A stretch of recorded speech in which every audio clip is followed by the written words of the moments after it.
What is your experience? Sarap. Masarap? Masarap? Masarap ba? Strawberry mo. Oh, ano masasabi mo? Parang strawberry. Ano sa strawberry? Ako, try ko. Hindi naman ako mahilig sa strawberry. Nakikiuso lang ako. Try natin.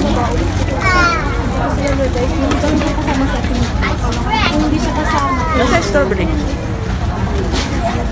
Sarap naman. O, tinatanong niya ako dyan.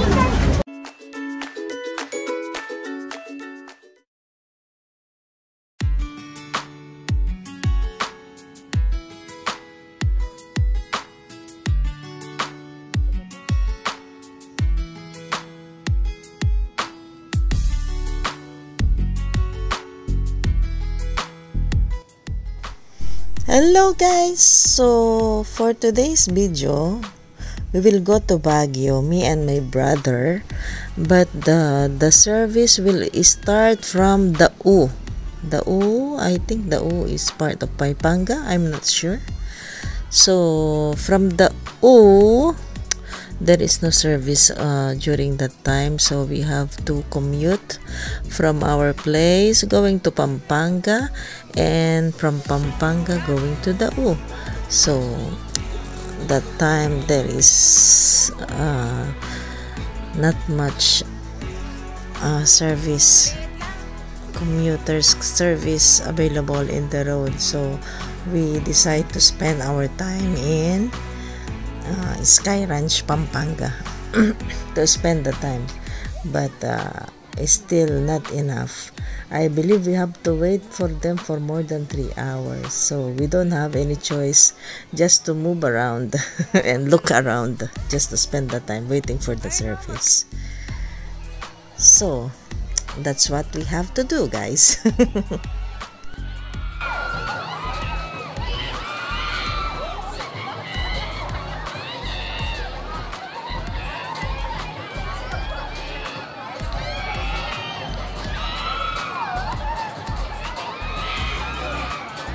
Mukha ng naiinggit na bata. Yan ang mukha ng naiinggit na bata. Mukha ng naiinggit na bata. Sakay na. Nagabantay ako ng bag. Doon o. Sarap doon o. Ah! Yun lang sa mga sagot. Sigaw-sigaw eh.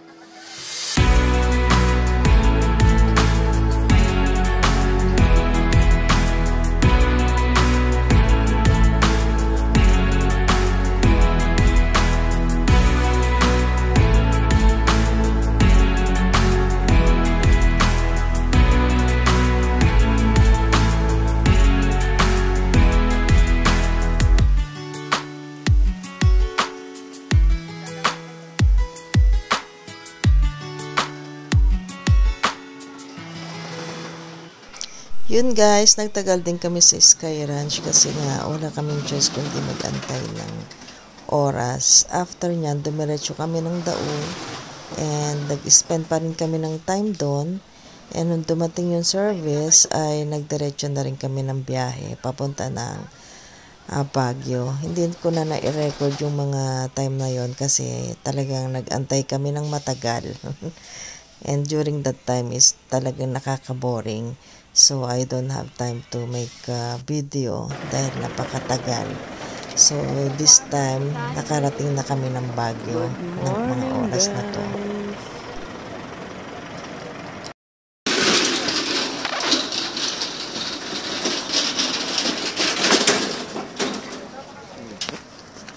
Good morning.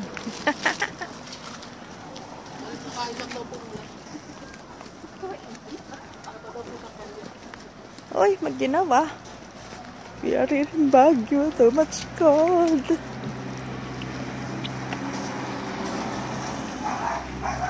We're going to eat breakfast. Diyan. May kainan pala dyan. This is the... Oh, pakiraw nyo.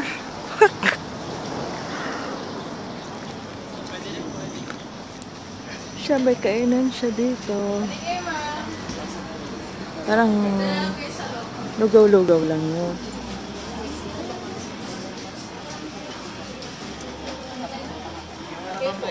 This is the gang. Much better here. Yun ang aming tourist guide. Ilang days mo ba? 3 days. 1, 2, 3 yung... Woo! Ang ginaw nyo! Days po kaya kumain dito sa kapit. Kasi yung bag natin. 2 weeks. Ah, ito.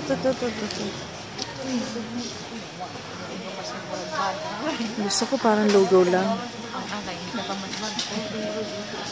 Dito guys, sa gilid ng strawberry farm, meron pala ditong parang canteen na you can have your breakfast. Meron sila dito mga silog, normal breakfast, normal menu for to eat anything you want. Meron silang full menu. Guys, kakain kami ng mami and lomi. Kasi beef ata yan.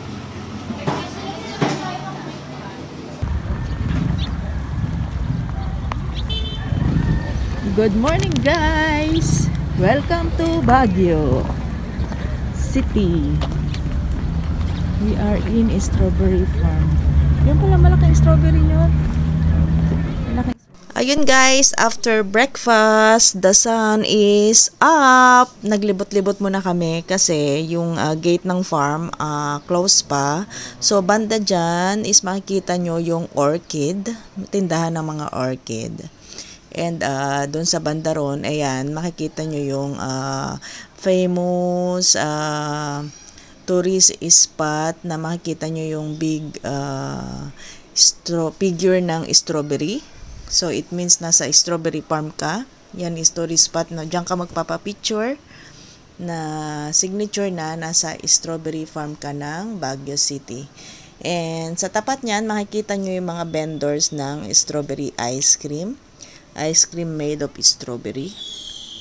Hindi namin siya na-try kasi ang gusto naming i-try yung strawberry na gawa sa taho. Kasi hindi ko pa yun na-try. Yung kapatid ko na-try niya na. Ayan, nagpapapicture sila dyan sa malaking strawberry. Later on, magpapapicture din kami. O, ayan si kuya, nagtitinda siya ng taho. Blockbuster yung pila dyan. Ang daming nakapila. So, ang natatandaan ko is 50 per servings ng isang taho. Per size siya eh. Meron siyang 50, meron siyang 75 ng taho. Yung 50 yung napili namin. First time ko siyang itatry. Pero yung brother ko, na-try niya na before. So, itatry namin siya. What is your experience? Sarap. Masarap? Masarap? Masarap ba? Strawberry mo.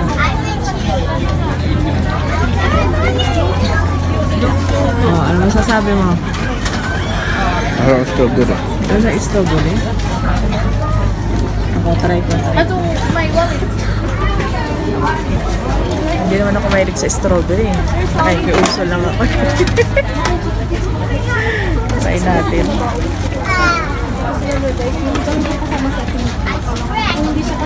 Nasa strawberry. Sarap naman. O, tinatanong niya ako dyan. Sabi namin. Asim-asim?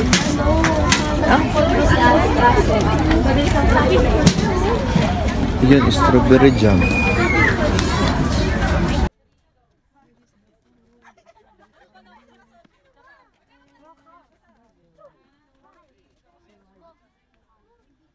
pa.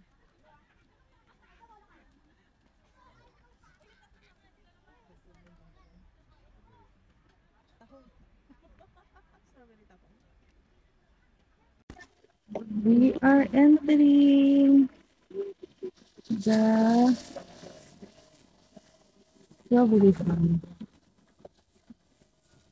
Ang bilis ng kasama ko. Ay, strawberry oh. Ayan. Kahit pumitas ka din Junior ng kulay green, sisira din yan. Ang green. Ito na pumitas pa sa loob.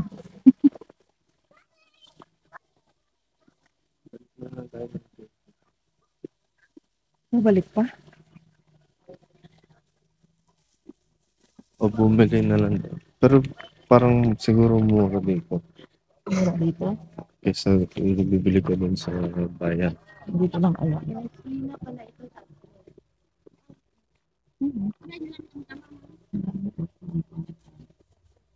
Turun kita rito.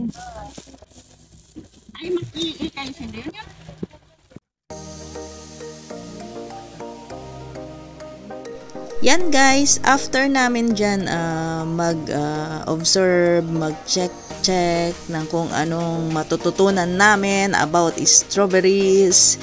Hindi naman kami nag-pick ng strawberries kasi ilang days pa kami, 3 days pa kami, masisira lang kung magkukuha kami ng strawberry.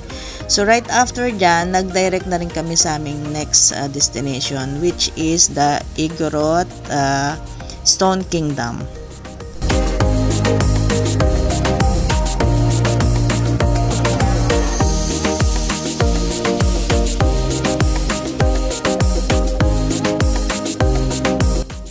Going to Igorot Stone Kingdom.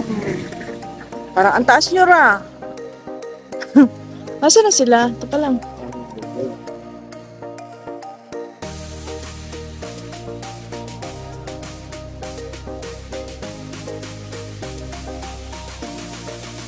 Ito yung nakita mo sa Facebook. Mami, gusto ko na.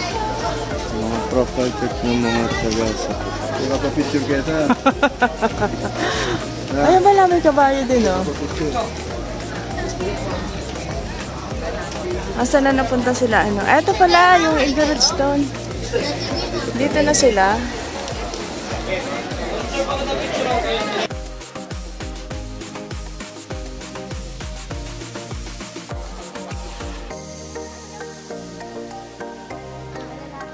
Paikot.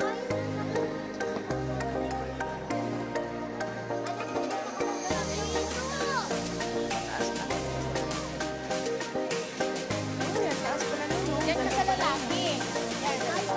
Oh, let's go.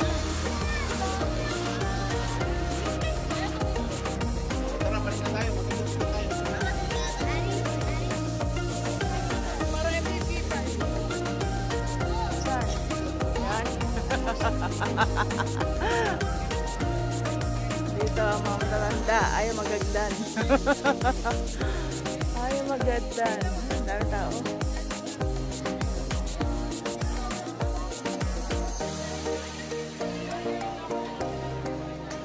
May panoramic view dito.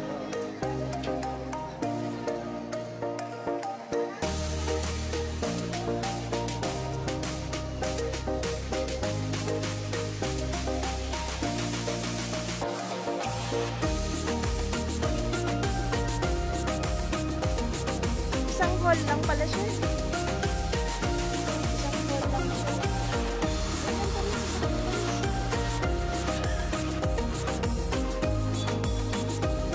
Pagod na ako niyo. Pagod na. Strawberry hot.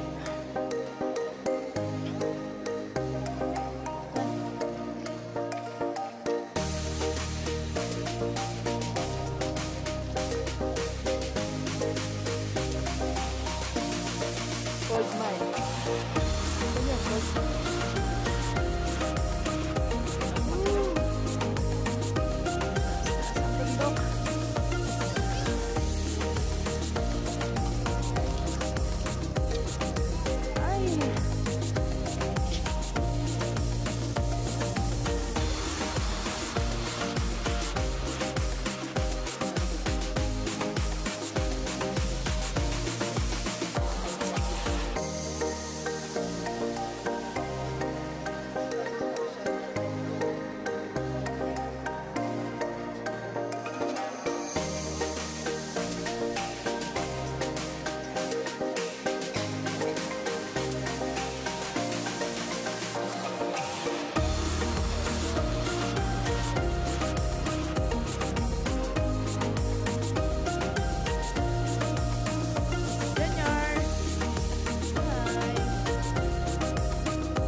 So ayun guys, share ko lang sa inyo yung some photos na meron kami.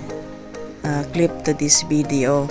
Ang nagatid nga pala sa akin papuntang Pampanga is yung aking pamangkin na si EG at ang aking anak na si Joshua. Nag-meet lang kami sa Victory ng aking kapatid. Si Junior nga pala, yung kasama ko dyan is yung nakababata, yung kasunod kong kapatid na lalaki. Siya po yung kasama ko sa biyahe kong ito. So, hope you enjoy to see some of the photos that we have in this travel. Enjoy guys!